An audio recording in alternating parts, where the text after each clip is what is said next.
지난해 우리가 예수님의 생애를 살피다가 이제 연말과 연초를 맞이해서 우리가 잠깐 말씀을 드렸는데 이제 다시 예수님의 생애에 대한 말씀들을 한번 이어가면서 살펴보는 시간을 갖도록 하겠습니다. 예수님께서 1절에 보시면 가버나움에 들어가셨다. 7장 1절에 그렇게 말씀을 합니다. 가버나움으로 들어가셨다. 갈릴리 그 호수 쪽에서 이렇게 북서쪽에 이제 해안 쪽에 위치한 곳이 바로 이제 가버나움인데, 이제 가버나움이라는 동네에서 발생했던 그 한 사건을 우리에게 가르쳐 주고 있습니다. 지금은 그 이스라엘과 하마스 전쟁 때문에 아마 이제 100일이 좀 지난 것 같아요.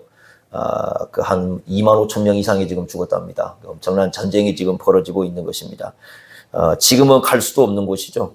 저희가 작년 1월 달에 갔다 왔었는데, 지금은 들어가지도 못하는 그런 지역이 되어버렸습니다.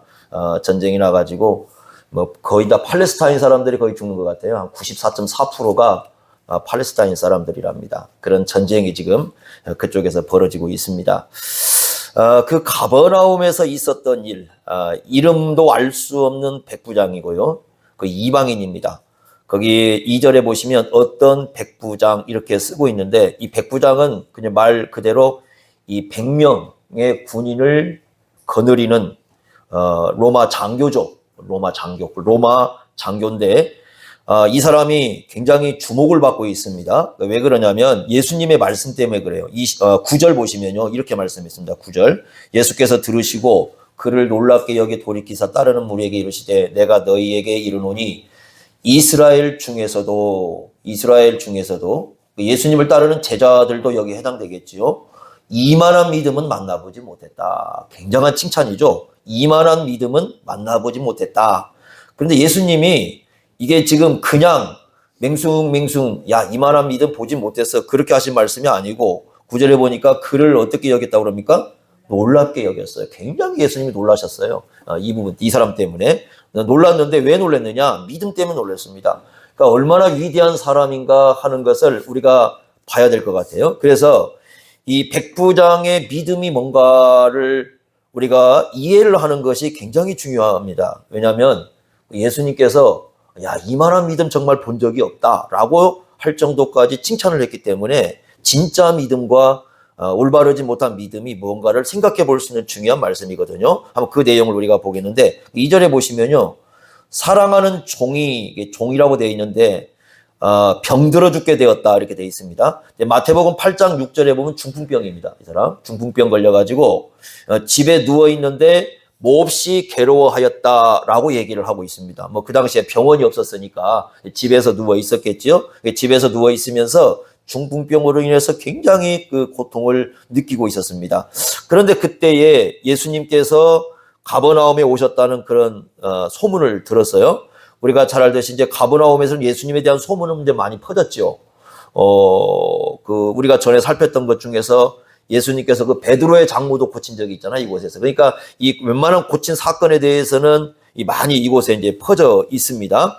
그러니까 이 사람도 아마 그 얘기를 다 들었을 거예요. 알고 있을 겁니다. 이 가버나움에 살고 있는 거니까. 가버나움에서 그 얘기를 듣고 지금 자기의 이 종이라고 돼 있는데 노예입니다, 노예. 그러니까 자기 집에서 다루고 있는 노예인데, 그 노예가 중풍병으로 고생을 하니까 그 예수님께서는 자기 종에게도 그러한 그 은혜를 또 불쌍히 여기는 걸 좀 베풀어 주셨으면 좋겠다라는 의도를 가지고 지금 예수님을 찾은 겁니다. 자, 그런 과정에서 이제 믿음이 드러나게 되는데, 자, 3절 한번 보십시오. 예수의 소문을 듣고 처음엔 누굴 보내냐면 유대인의 장로 몇 사람을 보냈어요. 한 동네에서 지금 발생하는 일이에요. 한 동네에서 장로 몇 사람을 지금 예수님께 보냈습니다. 보냈는데 뭐라고 얘기하냐면 5절에 보니까 회당을 지어줬다고 얘기를 해요. 회당을.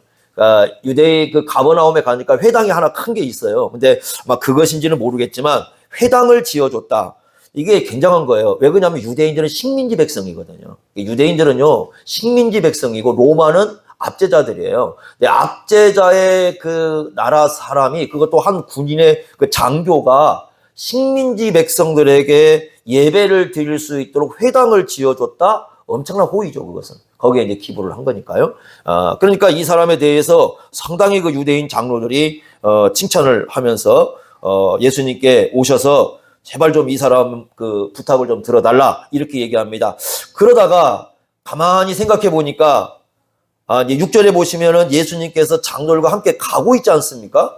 가는데 그 짧은 사이에 다시 생각을 하는 겁니다. 그래서 백부장이 누굴 보내냐면은 거기 그 벗들을 보냈다. 한번 6절 보시면요. 예수께서 함께 가실새에 이에 그 집이 멀지 않았다. 지금 백부장 집이 가까이 왔습니다. 그런데 백부장이 누구를 보내냐면 자기의 벗들을 보내요. 친구들을 보냅니다. 그러니까 이제 장로들을 보내놓고 여러 가지 생각했을 거예요. 긴 시간 아니면 짧은 시간입니다. 한 동네에서 발생하는 문제니까 짧은 시간 생각했을 때 장로들을 보내놓고 예수님이 누구실까? 이거죠. 예수님이 지금 누구시지? 그리고 나는 누구지? 예수님과 나는 어떤 관계에 있지? 요 관계입니다. 그러니까 예수님에 대한 생각과 자신에 대한 생각, 그 짧은 순간에 다시 한번 정리를 하는 겁니다. 예수님은 이런 분이고 나는 이런 존재인데 내가 감히 예수님을 갖다가 오라 마라 지금 내가 그러고 있다. 이런 거예요. 자기 생각할 때요. 이건 아닌 거다. 그래서 다시 벗들을 보내는 거예요. 보내가지고 뭐라고 하냐면 6절에 아주 중요한 고백을 합니다. 자, 6절 한번 보십시오.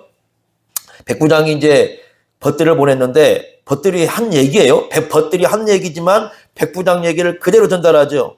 주여 이렇게 불러요. 주여 이렇게 부르는데요. 이 주여라고 부르는 게 퀴리에, 그러니까 우리가 보통 주님 이렇게 부를 때 퀴리오 쓰잖아요. 같은 거 부르심이에요. 그러니까 예수님을 우리가 주여 이렇게 부르는 것과 지금 같은 그 부름이에요.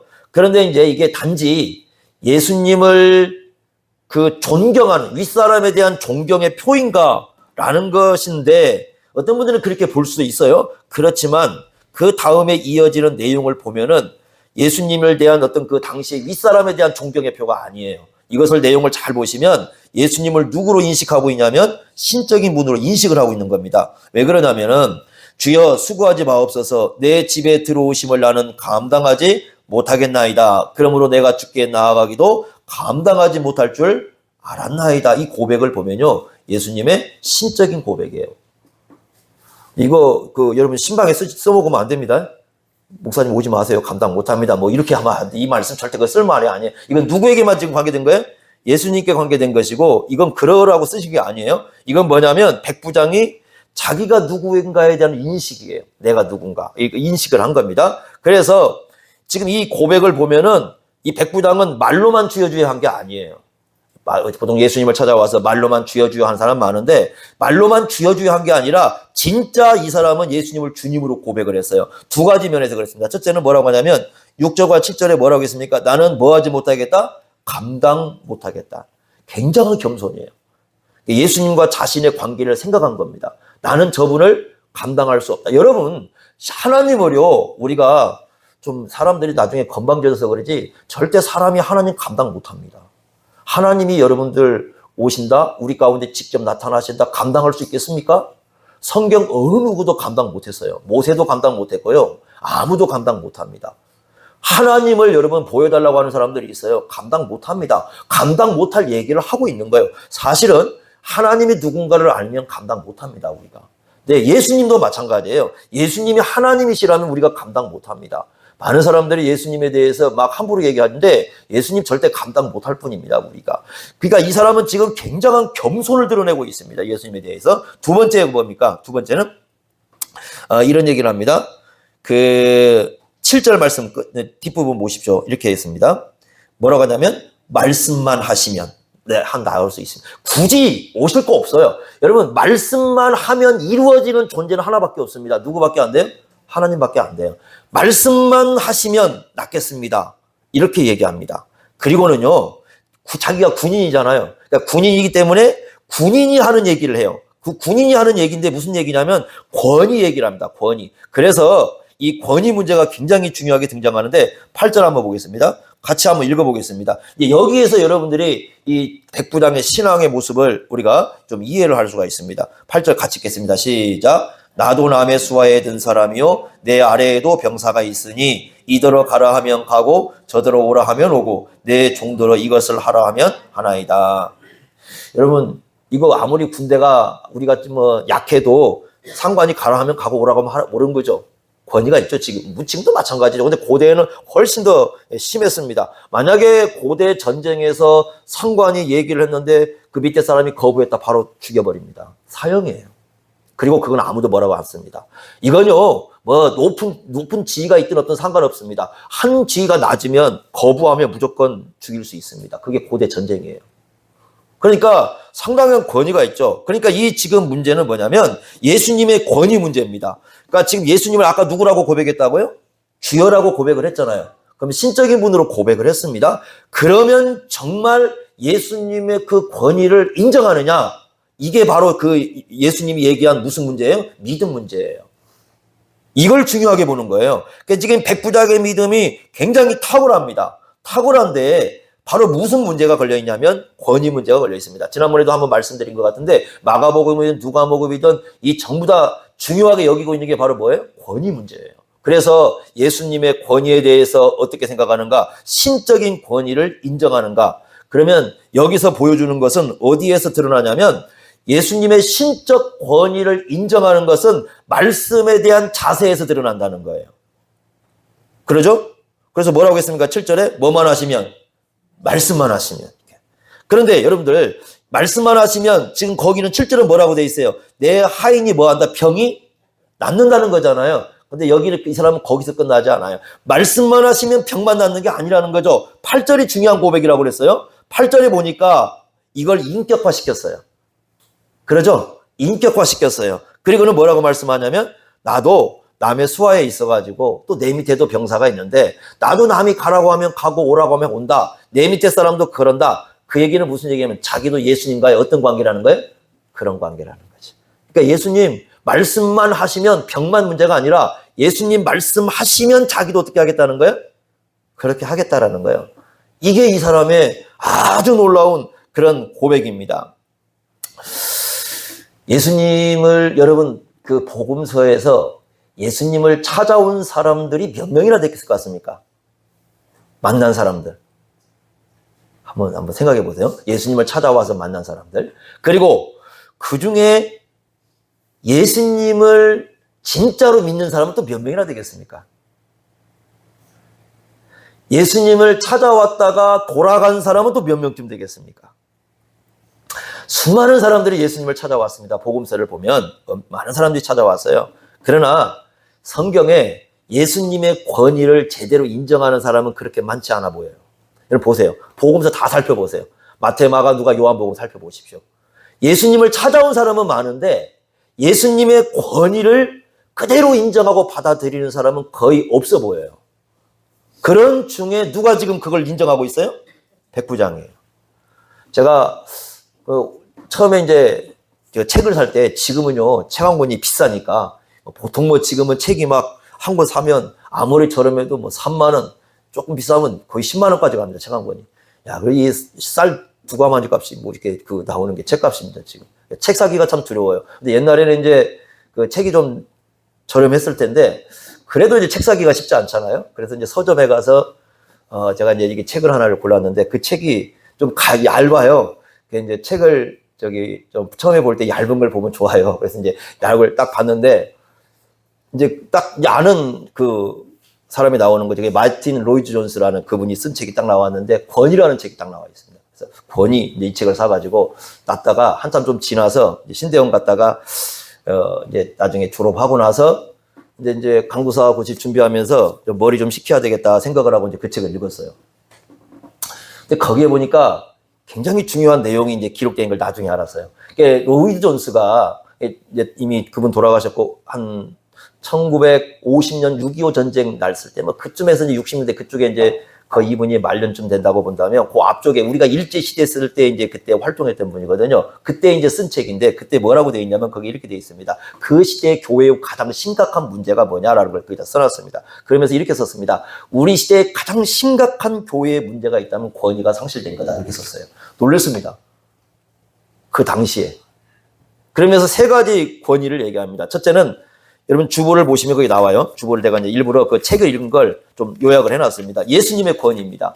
성경 전체가 누구에 대한 얘기를 하고 있냐면 예수님에 대한 얘기를 하고 있잖아요. 그죠? 그리고 우리가 마태, 마가, 누가, 요한복음, 복음들을 살펴보고 있는데 복음서에서는 예수님을 누구로 고백하고 있습니까? 주님으로 고백하고 있지 않습니까? 주님으로 고백하고 있는데 어떤 주님이냐면 신적 존재로 고백을 하고 있잖아요. 그러죠? 그러니까 당연히 진짜 예수를 복음서를 통해서 예수를 깨달으면 성경을 통해서 전체를 통해 예수님을 알면 누구의 권위를 인정해야 돼요? 예수님 권위 인정해야 돼요. 마태복음 17장에 보면요. 어떤 사건이 있냐면 예수님이 그 높은 산에 올라가지 않습니까? 높은 산에 올라가가지고 예수님 모습이 변형된 사건이 나오면 이렇게 바뀌었죠, 예수님이. 그때 이제 하늘에서 음성이 들려옵니다. 어떤 음성이 들려오냐면 이렇게 말씀합니다. 하늘에서 이는 내 사랑하는 아들이다. 이렇게 말씀을 했어요. 그 다음 말씀이 뭐냐면 마태복음 17장 5절에 그의 말을 들어야 된다. 이렇게. 그러니까 예수님이 하나님의 아들인 걸 진짜 인정하는 길은 뭐냐면 그분이 하신 말씀을 들어야 돼요. 근데 여러분 보세요. 예수님 말씀 잘 안 듣습니다. 참 이게 잘 안 들어요. 예수님께서 이렇다고 말씀을 하시잖아요. 잘 안 듣습니다. 예수님께서 예를 든다면요. 예수님은 거짓말 할 일이 없잖아요. 예수님 말씀은 진짜고 예수님은 그렇습니다. 교회 왔을 때 제가 이제 처음에 여러분들 와서 알겠지만 헌금할 때 이제 교회를 갔더니 다 옛날에는 봉투 까고 막 읽었잖아요. 그리고 봉투에 다 이름 써가지고 막 이렇게 해서 읽고 이렇게 다 됐어요. 그 다음에 그걸 하여튼 나중에 주보다 다 기록을 합니다. 그러니까 주보에 기록했는데 자기 이름 빠지면 그 1시간 내내 예배 안 됩니다. 왜 내 이름 뺐지? 이제 혼자 막 다 상상을 합니다. 목사님이 왜 내 이름 뺐지? 왜 이렇게 했지? 그리고 또 글자 하나 틀려보세요. 왜 목사님은 내 이름의 글자를 틀려? 여러분 컴퓨터를 쳤는데 지읒자를 쳤는데 잘못적으로 시옷도 나와요. 이게. 그런데 이제 못 보여요. 안 보입니다. 그게. 그런 주보 만들다 보면 수많은 실수가 나옵니다. 글자에서. 여러분 한번 쳐보면 알 겁니다. 그런데 이제 거기에서 이름만 더 틀리면 시험 듭니다. 그래서 1시간 내내 고민합니다. 저 목사님이 나에게 뭘 했지? 왜 저러지? 근데 사실은 아무것도 안 해. 가장 단순한 거예요. 실수한 건데. 그잖아요? 근데 1시간 내내 그것 때문에 예배를 못 드려요. 그런 일들을 수도 없이 봤어요, 제가. 이 일반 그 목회하기 전에요. 그리고 나서 이제 교회 오니까 늘 강대상에서 읽습니다. 다 한번 펴놓고 읽습니다. 그런데 복음서를 딱 들어가 보세요. 예수님이 뭐라고 말씀하시냐면 이렇게 말씀했잖아요. 사람들이 이미 다 그걸 갖다가 사람들 앞에 공개를 해버리면 뭐라고 돼 있어요? 이미 자기 상을 사람들이 다 받았어요. 그러니까 하늘에 가면 아무것도 없어요. 둘 중에 하나죠. 사람들에게 받고 싶은지 하나님께 인정받고 싶은 둘 중에 하나입니다. 그게 믿음의 표현이거든요. 그래서 이제 교회 와가지고 다 없앴습니다. 그런 거 없애지 않습니까? 그러면 사람들은 이게 이상해요. 과거에 기존 교회에서 찌들어버렸던 것이 안 없어져요. 계속해서 그걸 갖고 있어요. 그래도 이렇게 나갑니다. 아니라고 해도. 그래서 예수님 말씀을 정말 듣고 있는가 우리가 생각을 해보셔야 됩니다. 제가 예수님 말씀을 이렇게 공부하면서 성경을 복음서를 한번 보십시오, 여러분. 그냥 읽어만 보세요. 읽어만 보더라도 과연 우리는 진짜 복음서에 나와 있는 예수님 말씀을 듣고 있는 사람들인가? 예수님이 그렇게 강조를 해도 안 들어요. 그냥 자기들이 생각하고 있던 그대로 그냥 가려고 합니다. 이게 얼마나 심각한지 모릅니다. 그래서 예수님의 권위가 중요하고 두 번째는 무슨 권위라고 나왔냐면 성경의 권위예요. 그러니까 성경의 권위는 뭐냐면 예수님을 보시면 항상 그 성경을 인용을 하고 있어요. 구약 성경을. 그래서 예수님은 항상 그 구약을 인용하면서 성경의 권위를 존중했다. 사도들 마찬가지예요. 사도들도 말씀을 전할 때 항상 성경을 가지고 옵니다. 그 얘기는 무슨 얘기냐면 모든 신앙의 사람들은 성경이 하나님의 말씀이라는 권위를 인정을 했어요. 그런데 이제 두 가지 문제가 발생해요. 로이존스가 두 가지를 지적을 합니다. 성경의 권위를 무시하는 두 가지 경우. 첫째는 뭐냐면 이성으로 성경을 판단하는 거예요. 그러니까 이성으로 판단하니까 이제 이 당시에도 그런 사람들이 있었어요. 야, 성경에 이게 기적이 일어나지 않습니까? 죽은 사람 예수님 부활했어요. 에이, 말도 안 돼. 그래서 이제 어떤 학자들이 생기냐면 그건 신화야. 그건 말도 안 되는 소리야. 어떻게 죽은 사람이 살아날 수 있어? 그건 그냥 우리에게 교훈 주기 위해서 만들어낸 얘기지 진짜 그럴 수 없어. 예수님이 바다를 걸어간다고 천만의 말씀 바닷가를 걸어간 걸 갖다가 착각한 거야. 이렇게 이제 기록을 합니다. 이성으로 생각했을 때 자기 마음에 맞지 않으면 다 성경은 말이 안 되는 겁니다. 두 번째는 어떤 사람이 생기냐면 그때 당시에 내적 소리. 이 내적 소리예요. 그러니까 내적 소리를 잘 생각하셔야 돼요. 그러니까 내적 소리가 음성이 들릴 수도 있고 누군가에 아니면 자기 혼자 생각할 수도 있어요. 요게 성경보다 우위에 있어요. 내 마음에 뭔가 일어나는 거 있잖아요. 감정이나 생각이 일어나지 않습니까? 요 내적 소리가 성경보다 우위에 있어가지고 자기 그 내면에 있는 그걸 따라서 살아가는 거예요. 요것도 성경을 무시하는 거라는 겁니다. 그러니까 우리가 왜 성경을 존중해야 되느냐? 성령의 역사가 성령의 역사가 가장 잘 나타나는 것이 뭐냐면 성경이 하나님의 말씀이라는 걸 그대로 받아들이는 거예요. 그래서 이 성경의 권위는 하나님의 말씀이기 때문에. 세 번째는 누구의 권위예요? 성령님의 권위입니다.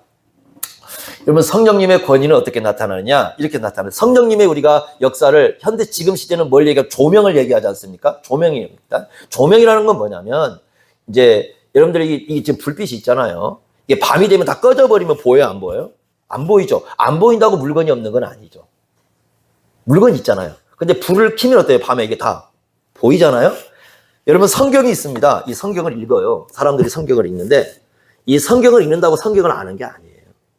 그럼 성경에 나와 있는 하나님의 참된 뜻을 아는 건 뭐냐? 없어서가 아니고 있지만 그걸 진짜로 제대로 아는 것은 성령이 뭐 하셔야 돼요? 조명하셔야 됩니다. 두 가지 면에서 조명하셔야 돼요. 하나는 뭐냐면 우리 마음을 밝혀주셔야 돼요. 우리 마음을. 마음이 맹인인 사람. 여러분 보세요. 아무리 여기 있어도 불을 켜놔도요. 불을 켜놔도 맹인은 못 봐요. 태양이 떠 있다고 맹인이 볼 수 있는 건 아니잖아요. 태양이 떠 있어도 맹인은 못 봐요. 그러니까 우리 마음이 어둠 속에 있으면 성경을 아무리 읽어도 성경이 안 보입니다. 또 하나, 우리가 본다 해도, 성경을 본다 해도 성령께서 가르쳐 주지 않으면은 이게 보이지 않아요. 그래서 로이 존즈는 그렇게 얘기합니다. 나중에 이제 끝에 이제 그 권위라는 책이 이렇게 기도하는데 성령님의 권위가 회복되길 원합니다. 그게 무슨 말이냐면 성령께서 말씀을 통해서 우리에게 딱 깨닫게 해주잖아요. 그러면 그 깨닫게 된 말씀에 그대로 순종하는 사람을. 그게 성령님의 권위를 인정하는 겁니다. 그러니까 여러분들이 말씀을 통해서 성령께서 깨닫게 해주시면 순종하시면 돼요. 왜? 그게 누가 지금 우리 속에 역사하신 거라고요? 성령의 권위를. 이 세 가지의 권위를 얘기했습니다. 근데 우리 그 당시 시대에도 이 권위가 상실됐다. 그러면 우리 시대는 더 말할 것도 없죠.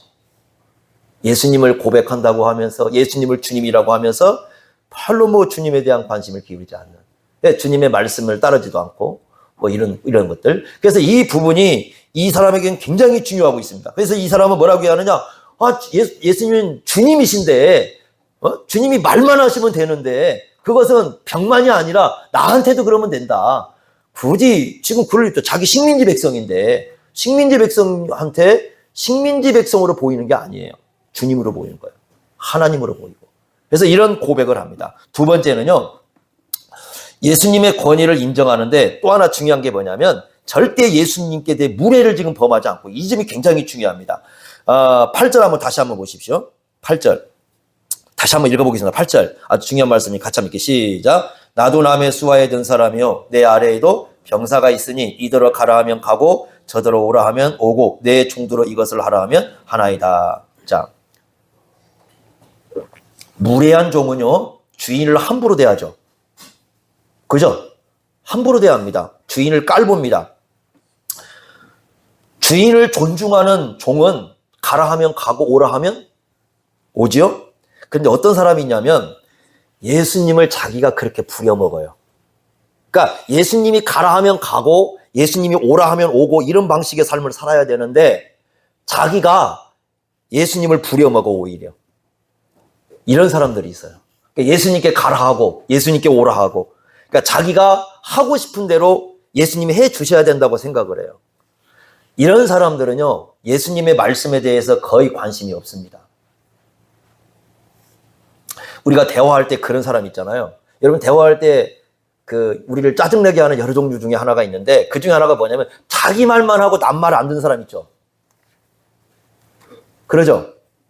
그런 사람 안 겪습니까? 자기 말만 하고 남 얘기 안 돼요. 자기 얘기를 열심히 하는데 남 얘기하면 전혀 귀 기울이지 않는 사람들 있잖아요. 그리고 그냥 대충 넘어가는 사람 있잖아요. 그러니까 나중에 이제 같이 대화를 했는데 지나고 나서 몰라요, 그분이. 그 대화한 것을. 물어보면 내가 언제 했니? 그러니까 그 얘기는 무슨 얘기예요? 전혀 대화의 귀를 기울이지 않은 거죠. 근데 예수님을 대할 때 그렇게 대한 사람이 있어요. 그러니까 예수님의 말씀이 그냥 자기가 하고 싶은 얘기는 예수님께 다 하는데 예수님 말씀은 전혀 안 들어요. 그러니까 나중에 예수님의 말씀이 이거라고 해도 예수님의 말씀에 대한 관심이 별로 없어요. 이게 무슨 얘기냐면 신앙은 반드시 여러분 기억해야 됩니다. 신앙은, 좋은 신앙은, 백부장이 여기 칭찬되고 있는 신앙은 예수님의 말씀에 집중을 합니다. 그러니까 예수님이 가라 하는지 예수님이 오라고 하는지 예수님의 지시사항에 대한 예수님의 말씀에 대해서 이 관심을 기울입니다. 이게 굉장히 중요한 겁니다. 그래서 예전부터 여러분들이 이제 이 신앙에 이렇게 쭉 그 훈련을 이렇게 쌓아오신 분들이 있습니다. 과거의 역사 속에서 이렇게 보면은 그 하나님의 말씀들, 예수님의 말씀과의 관계 속에서 예수님의 권위를 인정하고 예수님을 존중하는 삶을 살아가는 데 있어서 가장 중요하게 여겼던 게 뭐였냐면 묵상이었어요. 이 묵상의 훈련이라는 걸 굉장히 중요하게 여겼습니다. 그 이제 특히 이제 이 묵상의 훈련을 중요하게 여겼던 분들이 이제 청교도인들입니다. 청교도인들인데 청교도인들 책을 보면 묵상이라는 말이 엄청 나옵니다. 근데 여러분들이요 시편을 들어가 보세요. 시편에 가 보시면 엄청나게 묵상 얘기 많이 나옵니다. 시편 1편 나오잖아요. 일단 1편 그죠? 복 있는 사람들은 예, 쭉 하고 2절에 뭐라고 했습니까? 오직 여호와의 말씀을 즐거워하여 그 말씀을 뭐 한다고요? 묵상입니다. 묵상합니다. 하나님의 말씀을 묵상하는 것은 굉장히 중요합니다. 시편 119편을 보세요. 거기 묵상 얘기 엄청 나옵니다. 그뿐이겠습니까? 신앙에서 훌륭한 사람들은 이 보면은 묵상을 굉장히 많이 합니다. 그래서 이 묵상 훈련이 굉장히 중요하다고 얘기하는데 묵상은 두 가지가 있어요. 하나는 그 계획적인 묵상이 있고 이분들이 하는 제가 만들어낸 용어가 아니에요. 이제 그분들이 하는 얘기인데 때때로 하는 묵상이 있고 계획적인 묵상이 있습니다. 그러니까 때때로 하는 묵상은 이런 거예요. 길을 딱 갔습니다. 그런데 내가 딱 갔는데 참새가 있어요. 새가 한 마리가 있습니다. 그럼 그 새를 보면서 뭘 생각해요? 말씀을 누구의 말씀? 예수님 말씀? 어떤 말씀을 하셨어요? 공중에 새를 보라. 근데 참새가 뭐 이먹고 있다니까. 공중이 아니라 땅에 있어. 그렇지만 그게 중요한 게 아니죠. 새를 통해서 가르치는 거 있잖아요. 새를 통해서. 그래서 예를 들면 새를 보는데 이제 옛날 같았으면 저 새 어떻게 잡아먹지 뭐 이렇게 갈 텐데 이제 이 묵상이 되면 어떻게 되냐면 예수님이 멀리 얘기했다. 공중에 새를 보라. 저 공중의 새를 하나님께서 돌보고 계시는데 저 돌보심을 통해서 내 인생을 이렇게 살펴주시는구나. 여러분 아침마다 그 머리 감을 때 머리카락 빠지면 스트레스 받죠. 네? 그런데 머리카락을 볼 때 예수님이 뭐라고 말씀하셨어요? 머리카락 하나 빠지다. 그거 하나 빠진 그거 다 주님께서 돌보셔가지고 이제 빠질 때가 된 겁니다. 그래서 빠진 거예요. 근데 그때 뭘 생각해요? 하나님의 섭리를 생각합니다. 자, 그러니까 항상 뭐냐면 때때로 묵상이라는 건 뭐냐면 어떤 계기가 되었을 때 그걸 통해서 뭘 기억해내는 거예요? 하나님의 말씀을 기억해내. 근데 이것도 하나님 말씀이 내게 없으면 기억이 안 돼요. 여러분 베드로가 예수님 배신하고 나서 나가서 뭐 했어요? 베드로 나가서 예수님 배신하고 나서 나가서 닭이 울었습니다. 뭐 했습니까? 심히 통곡했죠. 울었죠? 내가 뭐 했냐고 울었지. 울었다고 해놓고 뭐 했냐고 그러면 울었어요. 왜 울었습니다. 그런데 여러분 보세요. 가룟 유다도 예수님 그렇게 하고 나갔어요. 베드로도 나갔어요. 근데 둘이 차이가 있어요. 어떤 차이가 있냐면 베드로는 왜 울으냐면 말씀을 기억해서 울어요. 누구의 말씀을 기억해요? 예수님 말씀을 기억해서 울어요. 근데 유다의 마음속에는 전혀 예수님 말씀이 작동되지가 않아요. 그게 중요한 겁니다. 그러니까 우리가 어떤 일이 발생할 수 있는데 그 사건이 났을 때 우리가 어디로 돌아가는 거예요? 말씀으로 돌아가는 거예요. 그게 이제 때때로 묵상입니다. 그게 때때로 하는 묵상. 그 다음에 이제 그 계획적인 묵상이라는 건 뭐냐면 내가 특정한 시간과 특정한 장소를 정해놓고 묵상을 하는 거예요. 묵상이라는 건 뭐냐면 말씀을 이제 이렇게 마음에 새기는 작업인데 이 계획적인 묵상에서는 이제 두 가지를 얘기를 합니다. 하나는 뭐냐면 직접적인 묵상이라는 것과 반추적인 묵상이라는 게 있는데 그 직접적인 묵상이라는 건 뭐냐면 성경을 계속 생각하는 것 더 잘 이해할 수 있도록. 그러니까 성경 말씀을 이렇게 본문이 있지 않습니까? 그러면 그 본문의 말씀의 의미가 무엇인가를 내가 계속 이렇게 생각해내는 거예요. 그러니까 반추적인 묵상은 뭐냐면 이런 거죠. 자기 성찰입니다. 그러니까 그 말씀만 생각하는 게 아니라 그 말씀을 비추어서 나를 생각해 보는 겁니다. 나도 자기 자신을 성찰해 보는 거예요. 그러니까 내가 이 말씀에 합당한 존재인가? 내가 이 말씀대로 살고 있는가? 우리가 늘 어쨌든 말씀 앞에는 부족함을 느끼잖아요. 못 사는 것도 보이고 다 있을 겁니다. 그러니까 그 말씀을 놓고 나를 돌아보고 내 자신을 살펴보고 그래서 이 반추라는 것이 여러분 반추가 무슨 말이냐면 옛날에 그 되새김질이에요. 그러니까 이 소가 되새김질 하잖아요. 동물들이. 그 반추라는 말은 되새김질에서 온 말인데 이 반추적인 묵상은 누구를 살펴보는 거냐면 나를 살펴보는 거예요. 말씀을 통해서 내 자신이 합당한지 이 말씀대로 나는 서 있는지 그걸 이렇게 생각해보는. 그러니까 이것도 말씀이 없으면 안 되는 거잖아요. 그래서 이제 여러분들이 이런 틀을 정해놓고 우리는 두 가지를 필요하다는 겁니다. 예수님도 그렇게 사셨다고 이 사람들은 보는 거예요. 한적한 곳에 가셔가지고 예수님께서도 늘 한적한 곳으로 이렇게 날마다 가셔가지고 그 속에서 사시잖아요. 그럼 그 한적한 곳에 가서 뭐 했느냐? 이거 묵상 훈련을 하십니다. 유대인들의 기본 습관이니까. 이 경건한 사람들의 습관입니다. 나다나엘도 어떻게 했어요? 어디 갔었어요? 나다나엘?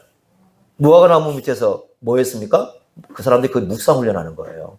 그래서 항상 그런 삶을 살았어요. 그래서 우리가 옛날부터 그래서 우리 신앙의 선배들은 뭘 가르치냐면 정말 우리가 이 땅에 살아가면 누구나 다 마찬가지라는 거예요. 예외가 없다는 거예요. 누구나 다 바쁘고 누구나 다 우리가 살면 그냥 다 살아 그냥 시간이 흘러가는 대로 다 가요. 이건 아무도 예외가 없어요.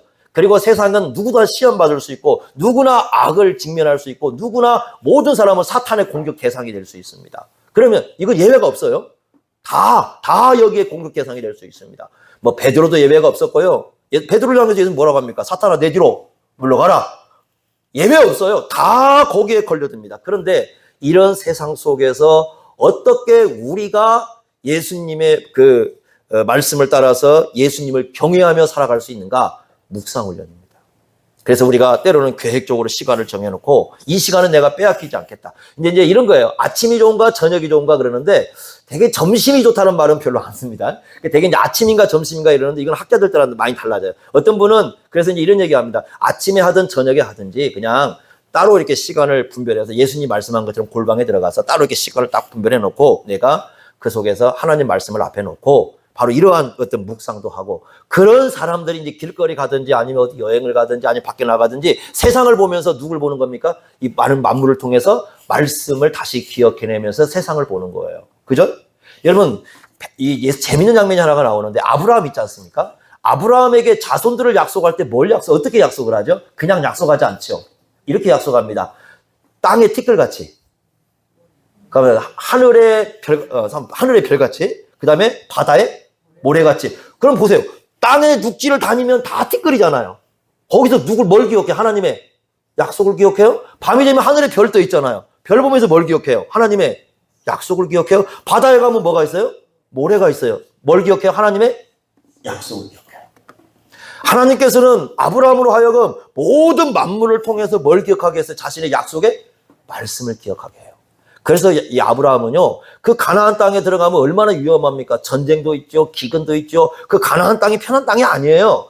그 주위에서 어떻게 하면 저 아브라함 저게 남의 땅에 들어와서 남의 땅에 빵 빼먹고 막 이렇게 주위에서 막 그런 사람들이 있고 그런 세상이 그 가나안 땅이거든요. 그럼에도 불구하고 그 가나안 땅에서 어떻게 살았느냐? 하나님의 약속의 말씀에 둘러싸여서 산 거예요.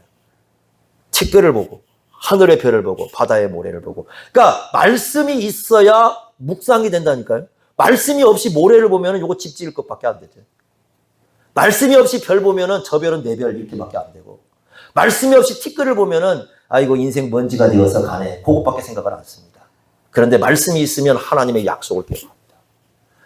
결국 우리에게 이게 굉장히 중요하다는 거예요. 그러니까 예수님을 존중하고 예수님의 권위를 인정하는 가장 중요한 그 방법 가운데 하나가 바로 묵상 훈련이다. 이게 이제 우리 신앙의 선배들이 가르쳐 준 겁니다. 자, 또 하나 이제 세 번째가 있습니다. 여기 중요한 게 하나가 있습니다.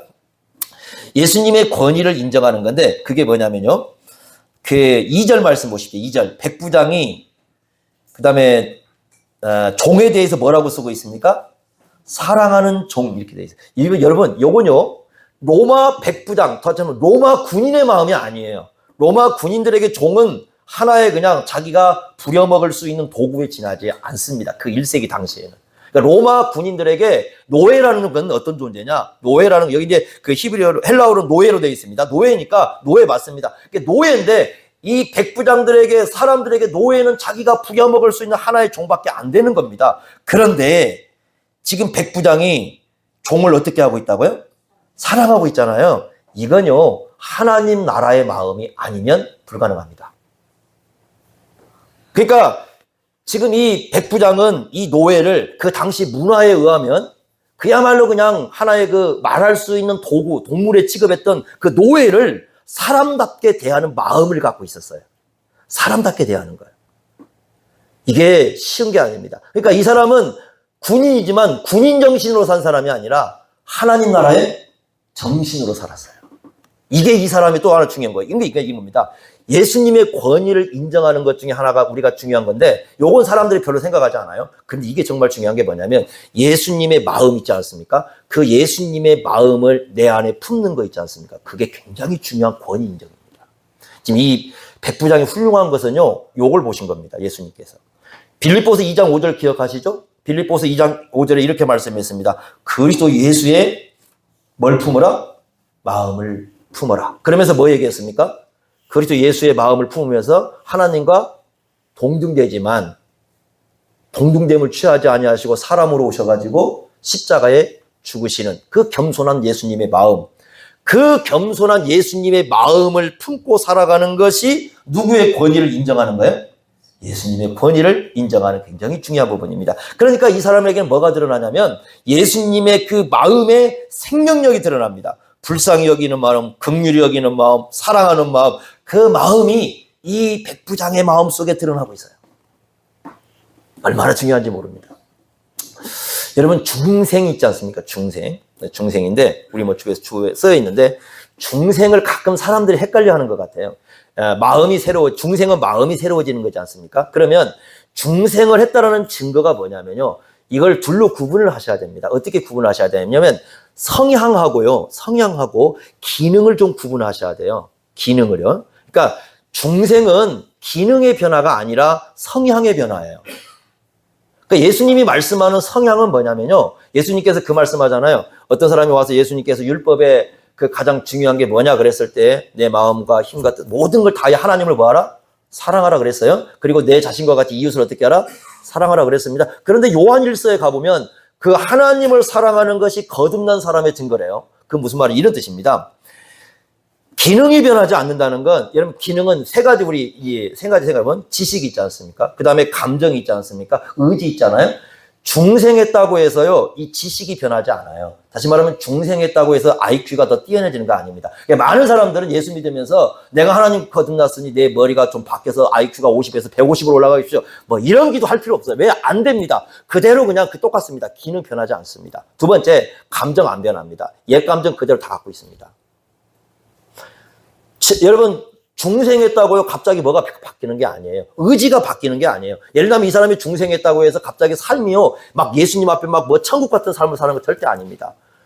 그 마음이 변화가 되는데 그 마음 중심이 변화가 되는데 그 마음에 새로운 성향이 들어가요. 어떤 성향이 들어가냐면 예를 들면 그 요한일서에 말씀하는 것처럼 하나님을 사랑하는 성향이 들어가요. 그 속에.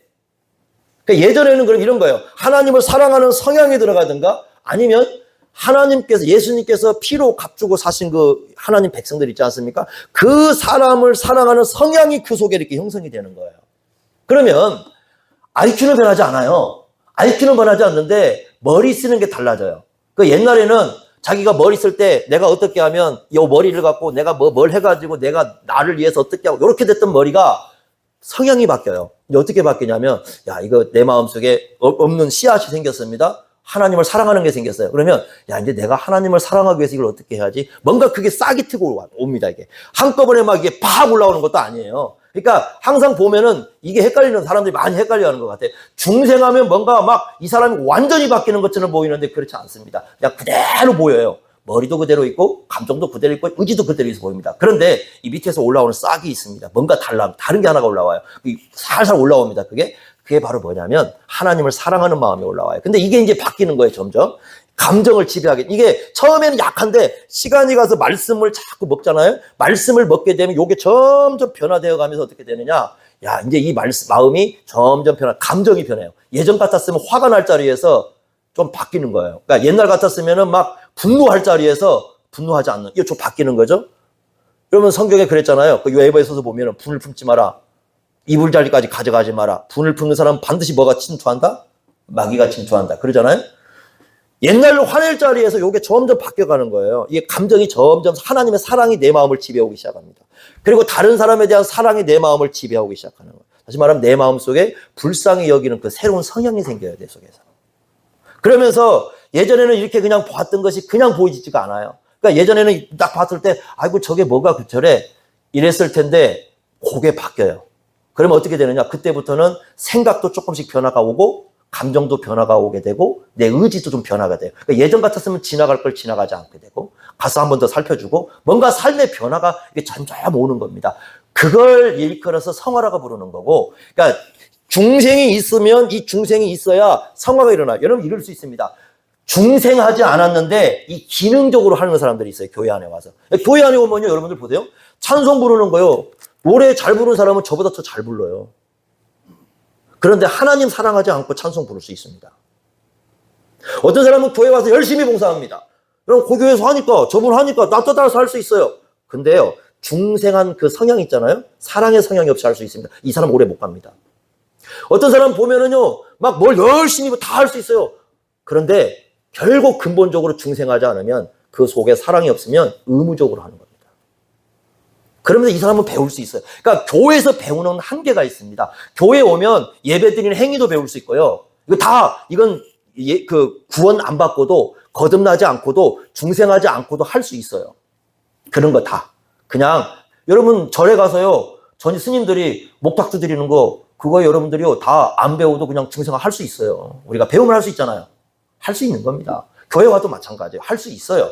그건 안 바뀌는 거예요. 그런데 진짜 중생을 하면 뭐가 바뀌냐? 성향이 바뀌어요.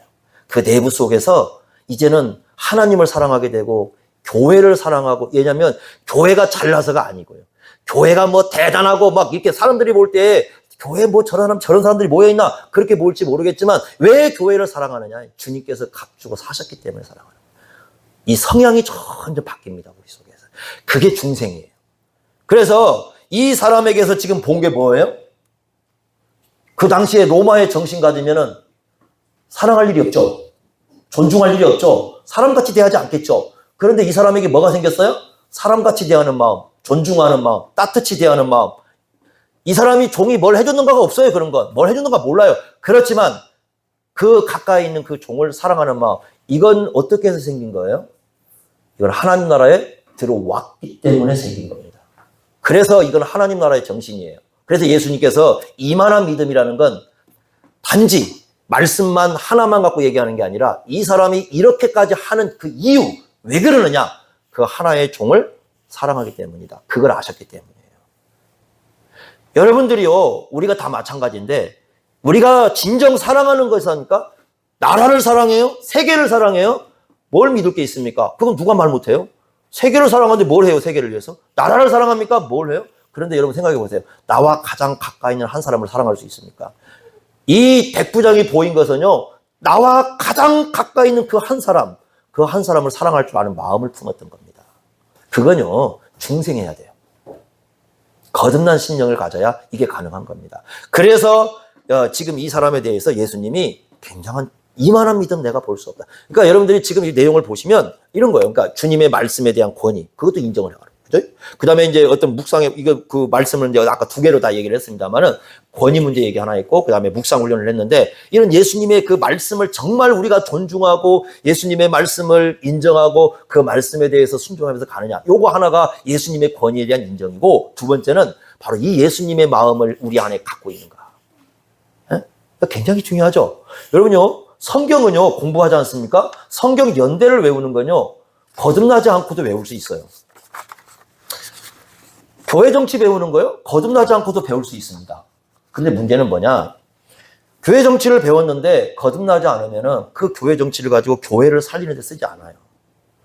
성경 연대는 외우는데 똑똑한 것을 드러낼 때는 내 연대 외워서 드러낼 수 있지만 하나님을 사랑하는 마음을 갖고 그 성경을 대하지 않아요.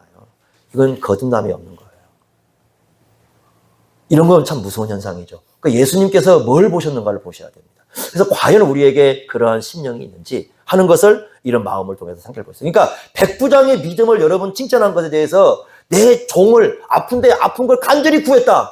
그건 교회에서 그런 정도로 가르쳐가지고 뭐 병 고치게 하는 것은 예수님이 믿음이 뭘 얘기하는가 이해도 못하는 수준입니다. 이것은 그런 얘기하는 거 아니에요. 그러니까 그 예수님의 말씀 한마디 한마디가 왜 이렇게 했는가 굉장히 중요한 무게를 갖고 있습니다. 그렇기 때문에 이 말씀을 우리가 깊이 생각하면서 정말 여러분들 예수님 앞에 섰을 때요. 예수님 앞에 섰을 때 주여 주여 하는 자마다 이런 얘기 안 들으셔야 됩니다.